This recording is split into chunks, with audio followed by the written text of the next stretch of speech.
दिनै दुलाराय बर' फरायसा आफादनि गाहाय मावख' बड'फा हाउसाव मोनसे गोनांथार थांनाय जाबाय थानाय मेट्रिक आनजादखौ लानानै गोनांथार आयदानि सायाव जों दिनैनि बे खौरां मेलखौ जों लानाय जादों।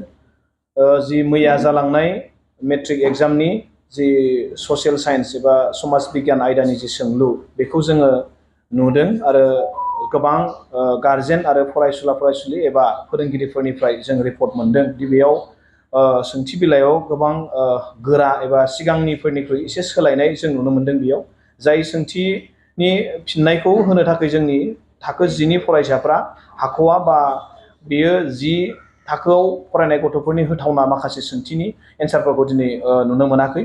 दा बेखायनो जों आसाम गभर्नमेन्ट आरो Assam state school education board बे बिथांमोनखौ जों खावलायगोन दि बेयाव जाहाथे रावबो फरायसुला फरायसुलिफ्रा बिनिफ्राय पास जानायनिफ्राय जानगाराव थानो नाङा। बेखौ जेरैखि जाया बिथांमोना बिनि राहा लानांगौ।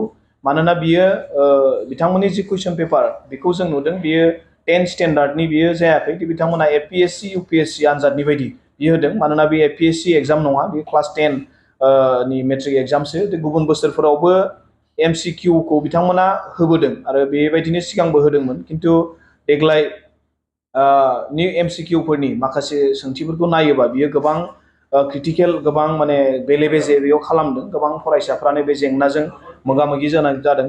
आरोबाव जों सुलुंनिफ्राय जों मिथिना मोन्दों, रिपर्ट मोन्दों दि बेयाव माखासे माने आनजाद मिरुफोराव बिथांमोना गुबुन समफोराव 5 मिनिटनि सिगां बिथांमोना आनजादाव हाबनो होयोमोन। खिन्थु मैयानि समाव बिथांमोना आधा घन्टानि सिगां 30 मिनिटनि सिगां बिथांमोना हाबनो होदों। दा बेयाव जों सन्देह जादों दि 30 मिनिटनि सिगां हाबनायनि सिङाव मा दङ, ना बिथांमोना सिगांनो बेबायदि खालामखानानै दिनै बिथांमोना बेबायदि खालामदों। दा बेखायनो जों खावलायदों दि सासे जोंनि फरायसाफ्रा बेबायदि खुनु पयदे जोंनि फरायसुला फरायसुलिफ्रा नाम्बार मोननायनिफ्राय जानगाराव थानो गोनां हयथ' जाया। दा बेखायनो जों खावलायगोन। आरो जाखिनि फरायसुला फरायसुलिफ्रा जिनिफ्राय जों जि रिपर्ट मोन्दों बे फैबाय थानाय समाव रिजाल्टआ बेसेबां मोजां जागोन जों बेखौ बारा आसा खालामाखै। दा बेखायनो जों माने खावलायदों दि माने फरायसाफ्रा गोबाङानो जोंनो खोन्थादों दि लिरनो हायाखै, एन्सारखौ बिथांमोना होनो हायाखै। दा बेखायनो जोङो माबायदि रिजाल्ट जागोन बेखौ जोङो एसे सन्देहजनक जादों।